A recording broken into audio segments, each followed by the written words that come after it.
Alright, now that we're done with both the top and the bottom, sorry I had to take a little bit of a break there, just noticed that I'm probably going to have to start including some extra hinge pins in the kit. As I was trying to maneuver with this one, I slightly busted the edge of it. Slightly. It's still going to work for this video purposes in the terms of getting this together, but yes, I will definitely be including hinge pins in the future for your convenience. Alright, so we're just going to take this and we're going to... That's the reason why it kind of popped. And just once again wiggle, do not twist too much. Maybe, there we go. Find one that it works a little bit better. You're going to slide this pin through and then find some matching sets with the soot. So you got one on the outside there, one on the outside there. So that's a good set.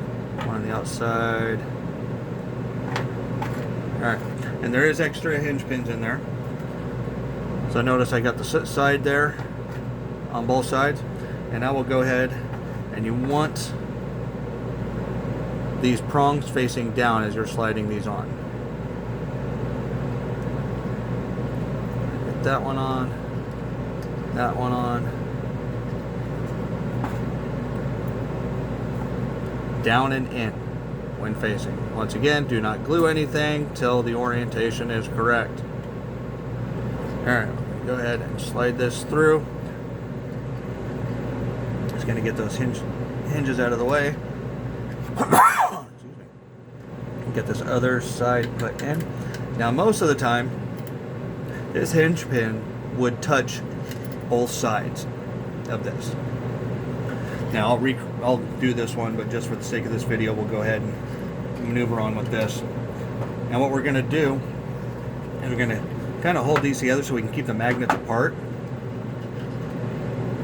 and get these put into place.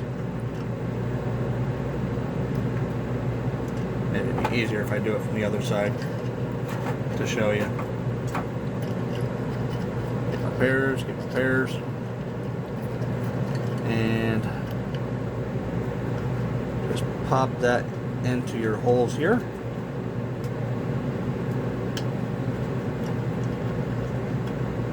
Try not to torque that pin too much, but so far this is the easiest that I've found in getting these put into place.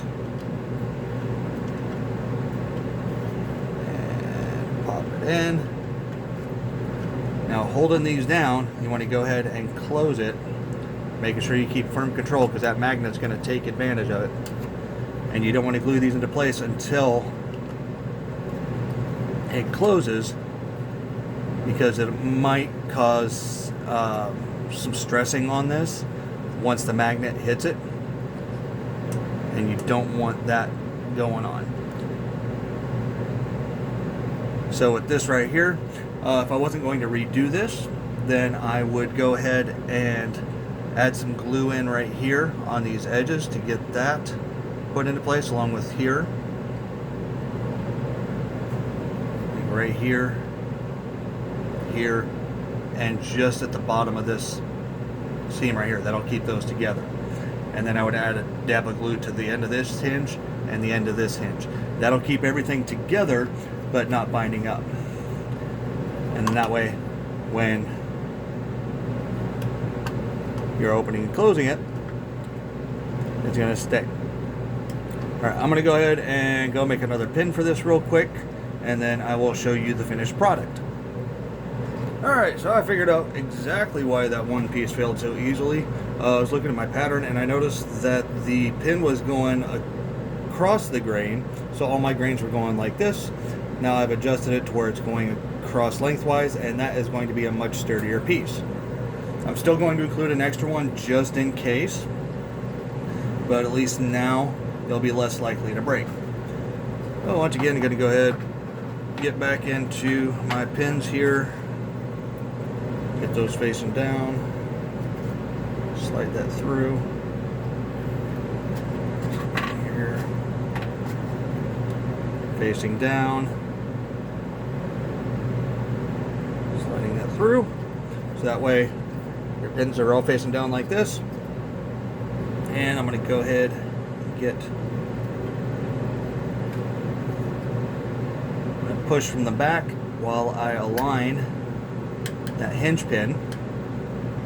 And now, as you can see, it is sitting right at the edges. And if you need something to kind of help keep things flush, where'd that go? There we are. You always got the extra pieces, and you can use that to kind of press it in, and that'll even it up on both sides, since our fingers aren't very good at that. Now, once again, gonna go ahead and get our pins positioned. 2 on one side, 2 on the other. I don't know how half the time. I apologize if half my stuff's been off the camera. Try to do the best I can with the limited technology I do have. Alright, we're gonna go ahead and get this piece put in.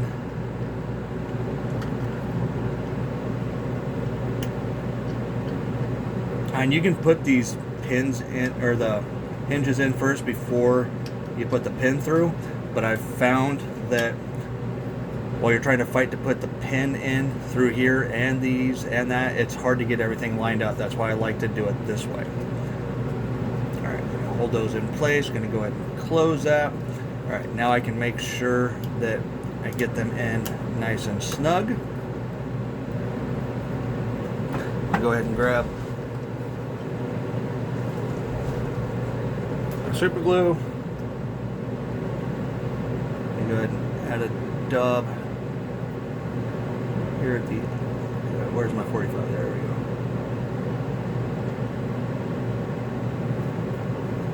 I'm going to go ahead and just pinch that at the top to keep those together. Let that soak in. Looks like it ate up a bunch at the bottom, so I'm going to go ahead and add a little bit more. And go ahead and add some to the holes. I like to do this edge first, so that way I can keep those 2 pieces together before I start adding it to the holes, because if this one leans over and grabs this side, and then this one leans over and grabs this side, these won't be together as well. If that makes sense. Because sometimes they can spread apart. So I like to glue them together first before I glue the sides. And let that soak in a little bit.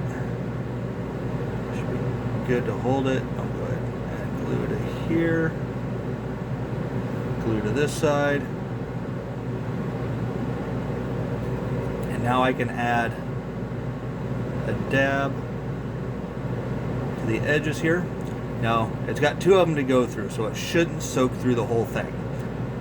So don't add too much. You just want enough, and you want to make sure you go around the edges of the hole as well, so that way it soaks into both pieces. And give that a little bit of time to set. And where's my rag at? I had my rag here somewhere. Where'd it go? There it is. Okay. I'll go ahead and give it a wipe off, so we don't have excess glue all over the place. Same thing with the edges. Any on your fingers. Looks like old glue.